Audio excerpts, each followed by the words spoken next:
Summer जी, खाना खा लीजिए।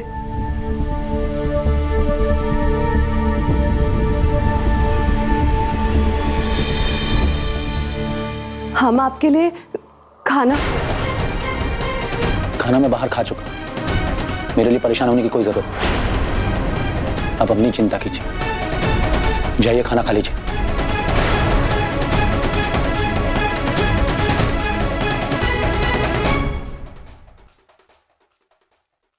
हम किसी भी कीमत पर सासू माँ की रसोई पूजन की रस्म नहीं टूटने देंगे, चाहे जो कुछ भी हो जाए। जब तक समर जी हमारे हाथ का बना कुछ मीठा नहीं खा लेते, तब तक हम भी कुछ नहीं खाएंगे।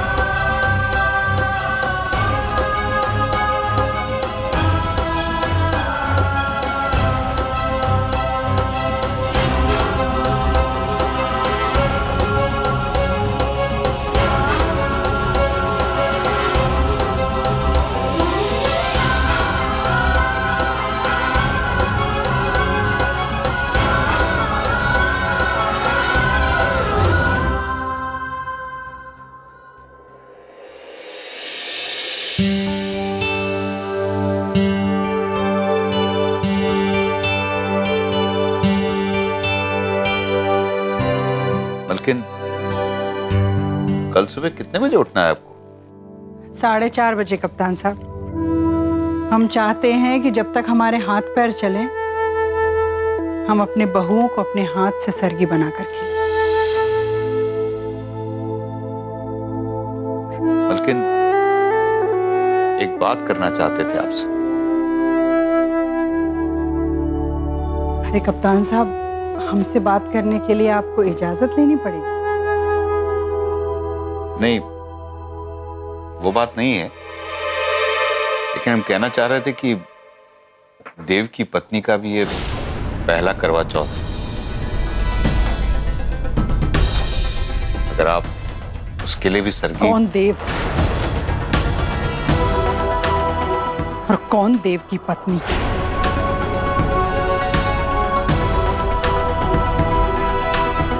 उसका नाम भी मत लीजिए हमारे सामने।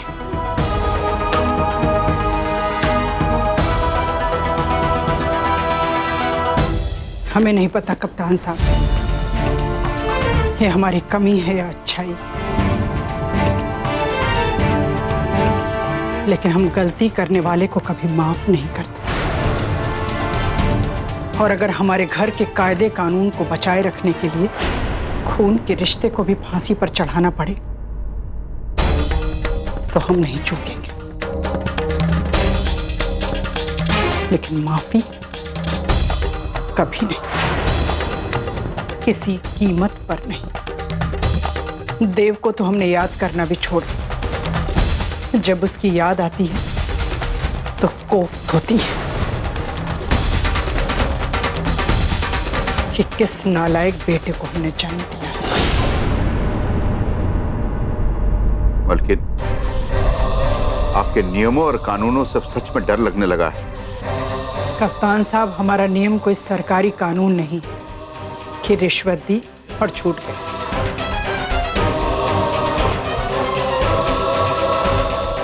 मलकिन,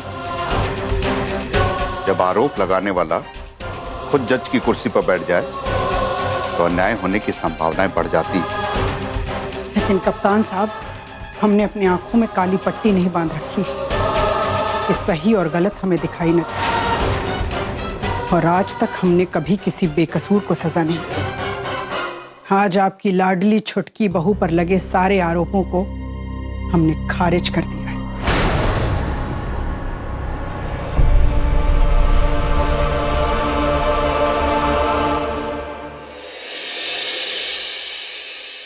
असफलताओं से घबराना नहीं चाहिए।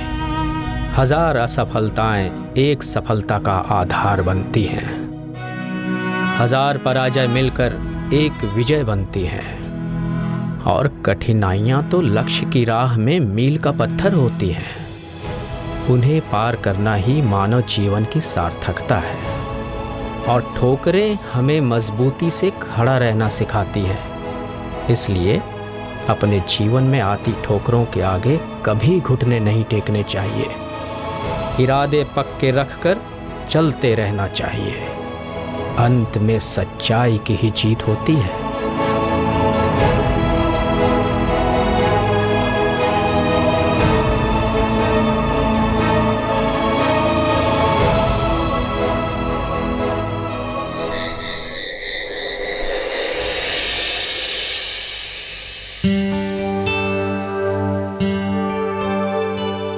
ग्यारह ठो जेवनार बनाना था, वो बना के रख दिए हैं।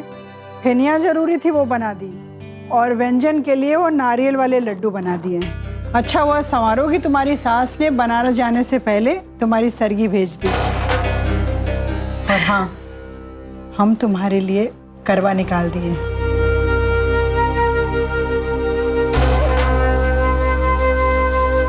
अम्मा, हमारी सास हमसे बार बार पूछ रही थी कि हमें बुरा तो नहीं लग रहा है कि वो आज के दिन जा रही हैं। वो मनन जी के बबलू मामा है ना, उनकी तबीयत ठीक नहीं है। लेकिन अम्मा, हमने भी उनसे कह दिया कि वो जाएं हो आए। अरे ऐसे टाइम पर ही तो लोग उम्मीद करते हैं कि अपने लोग देखने आए। तुम्हारी बात सुन के लगता है कि वो दिल की बहुत अच्छी है। बिल्कुल ठीक कहा आपने अम्मा, वो बहुत अच्छी हैं। लेकिन हमारी अम्मा सबसे अच्छी हैं। का रे तीजा, इधर उधर का बोड़ी आ रही हो? और तुम कहाँ उठ गई? तुमने तो कहीं व्रत रत नहीं रख लिया? अरे नहीं दीदी, मैं तो बस आपकी सास की भेजी सरगी खाने के लालच में आई हूँ। पगली कहेंगी। अच्छा अम्मा, अब बहुत हो गया, लाइए अब ये आखिरी मटरी हम बेलकर निकाल देते हैं। जाइए और तब तक जाकर भगवान जी का भोग लगा आइए।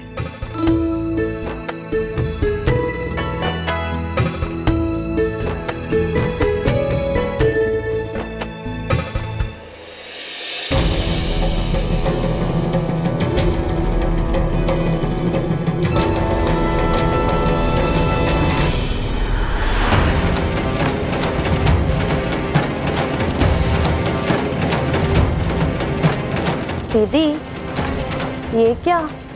आज देखना तीजा, ये व्रत की डगर नई की भाभी के लिए कितनी मुश्किल होने वाली है।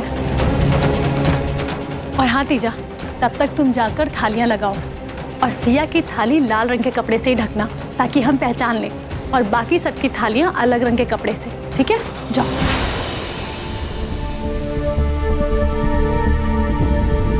लेकिन दीदी, मुझे तो कुछ समझ में नहीं आ रहा कि आप क्या कर रही हैं।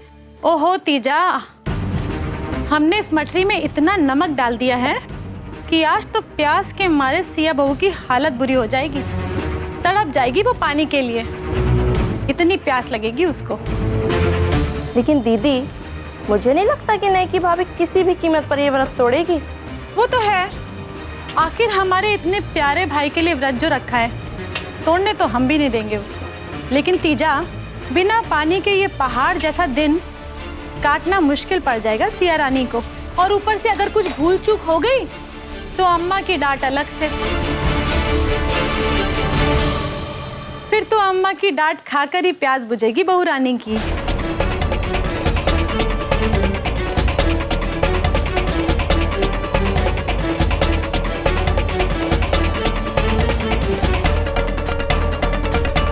और ये रही थाली सिया रानी की।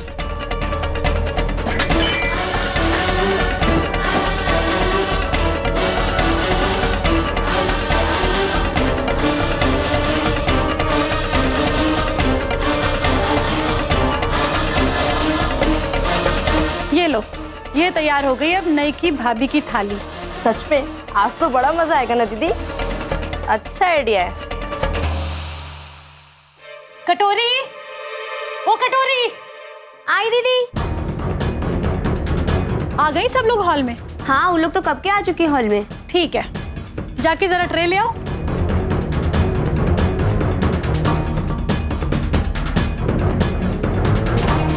ये लो, ये थालियां सब जाकर हॉल में रखाओ और कहना कि हमारे आने का इंतजार करें, हबक के टूट ना पड़े इस पे, हम आ रहे हैं अभी। अच्छा।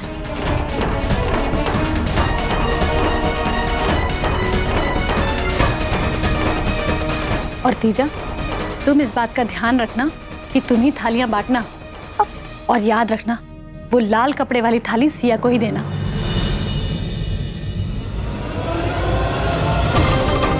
ये हवा भी ना।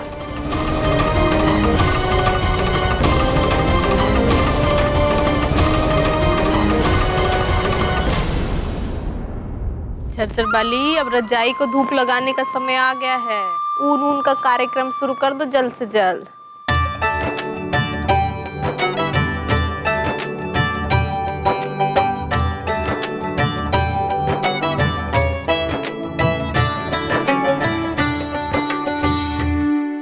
तीनों बहुएं सुने, जिसके हाथ की मेहंदी सबसे गाढ़ी रची होगी उसे हमारे हाथ से इनाम के तौर पे ये सोने की चेन मिलेगी। कहते हैं मेहंदी जितनी गाढ़ी होती है उतना शुभ होता है। तो अब तुम लोग बारी बारी करके हमें अपनी मेहंदी दिखाओ। ये देखिए ना सासू माँ। अरे वाह बड़को, तुम्हारे सुहाग भाग की मेहंदी तो बहुत गाढ़ी है। कटोरी, अंदर से जाके शगुन की जो थाली रखी है वो ले आओ। अच्छा। झरझर वाली, तुम अब अपनी मेहंदी दिखाओ।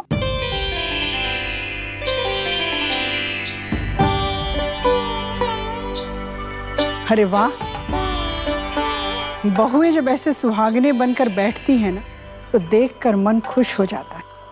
जियो जाग। छुटकी बहू, अब तुम अपनी मेहंदी दिखाओ।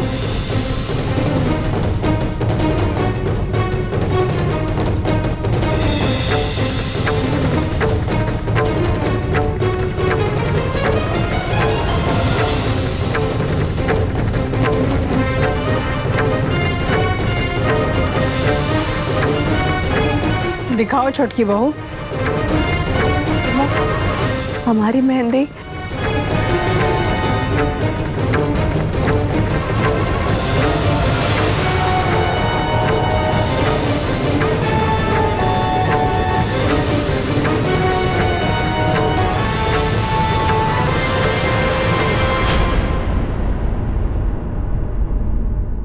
वाह रे छोटकी बहू, चाहे कोई भी पर्व त्योहार हो तुम्हें अपशगुन करना ही है।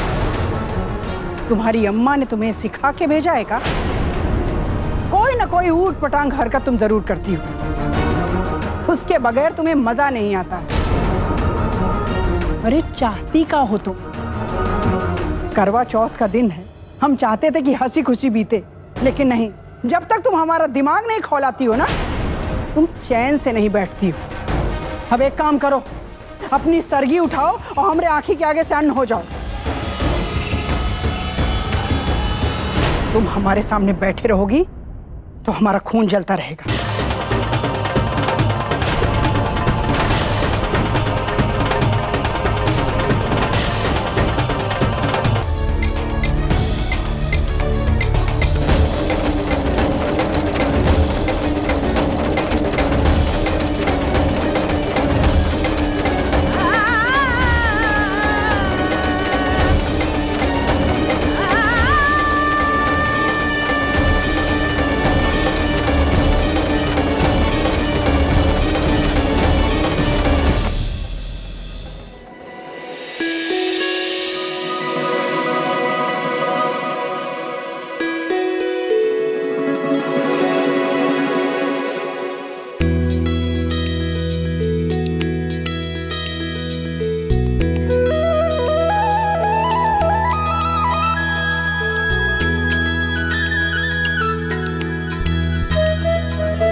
समर जी, समर जी,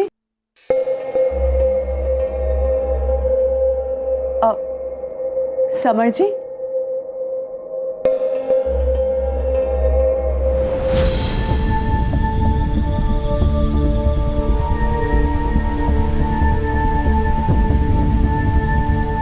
लगता है चले गए। मगर इतनी सुबह सुबह कहाँ गए होंगे? देखिए समर, सर ने मुझे आपके केस के बारे में सारी डिटेल्स दी थी, लेकिन इस दौरान काफी समय बीत गया और आपकी तरफ से भी इस बारे में कोई बात नहीं हुई, तो मुझे लगा कि सब कुछ ठीक हो गया होगा। मुझे पता है आपने साइन कर दी थी, लेकिन सिया जी ने भी उसी दिन साइन कर दिया और हमने आपस में तय कर लिया था कि हम 2 महीने और इंतजार करेंगे, तब तक परिवार का माहौल नॉर्मल हो जाए। लेकिन अब तो ये 2 महीने हमें बहुत ज्यादा लग रहे हैं। वकील साहब, अब हम और ज्यादा इंतजार नहीं कर सकते। हाँ, मतलब आप या फिर आप और आपकी पत्नी दोनों? मैं अपनी बात कर रहा हूँ। अब मैं और इंतजार नहीं कर सकता। जितनी जल्दी हो सके डाइवोर्स के इस प्रोसीजर को पूरा करवाइए। और जहां तक सिया जी की बात है, मैं इस मामले में सिया जी से बात कर चुका हूं और वो भी इसके लिए राजी। और वैसे भी कोई अनवांटेड की तरह किसी की लाइफ में क्यों रहेगा? देखिए, मुझे कहना तो नहीं चाहिए, लेकिन फिर भी सजेस्ट करूंगा कि नई नई शादी है, आप दोनों बैठ के बात कर लीजिए। एक दूसरे से जो भी शिकायतें हैं दूर कर लीजिए। समर जी, रिश्ते टूटने से पहले उन्हें ठीक करना आसान होता है। टूटने के बाद कितना भी जोड़े, गांठ दिखती है। आप कहे तो मैं आपके लिए मध्यस्थता करने के लिए तैयार हूं, जिससे सब सुलझ सके। अब सुलझने जैसा कुछ भी नहीं है वकील साहब। हम दोनों हर पहलू पर हर तरीके से बात कर चुके हैं और हम दोनों। ठीक है, आप दोनों ने तो पेपर साइन कर ही दिए हैं, बस बाकी कुछ फॉर्मेलिटीज बची है, जिसे पूरा करने के लिए आप दोनों को यहाँ साथ रहना जरूरी है।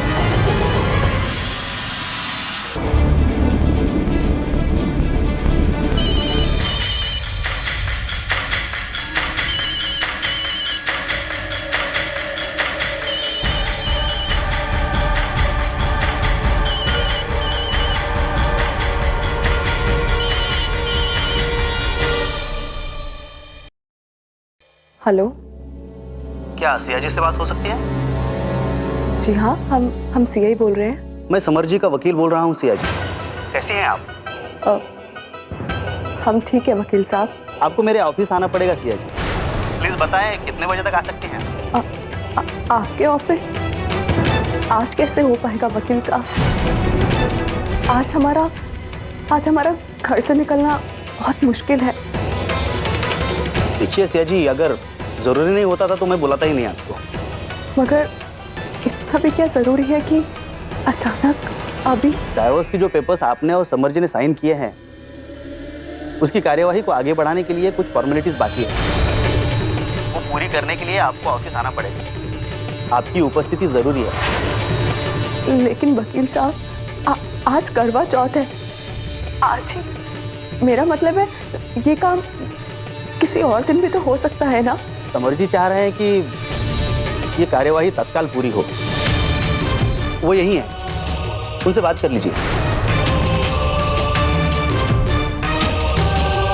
I am sorry Siya ji, ये रीति रिवाज पर्व त्योहार आते ही रहे और इन सब चक्करों में डाइवोर्स के प्रोसीजर को रोका नहीं जा सकता। और वैसे भी आए दिन घर में किसी न किसी तरह का मनमुटाव हो ही रहा है। हर दिन मेरे ऊपर बहुत भारी पड़ रहा है। अब मैं और इंतजार नहीं कर सकता। जितनी जल्दी हो सके डाइवोर्स के इस प्रोसीजर को पूरा करना ही होगा। आपको अभी आना होगा।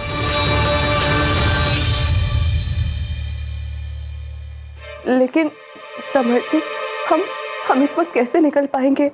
और सासू माँ को क्या बोलेंगे हम? वो आप मुझ पे छोड़ दीजिए, अम्मा से मैं बात कर लूंगा। आज करवा चौथ है समर जी। अगर आज के दिन ये काम ना करे तो? मुझे पता है, लेकिन ये आज ही होगा। मैं आपको एहसास दिलाना चाहता हूं कि करवा चौथ मेरे लाइफ में कोई मायने नहीं रखने वाली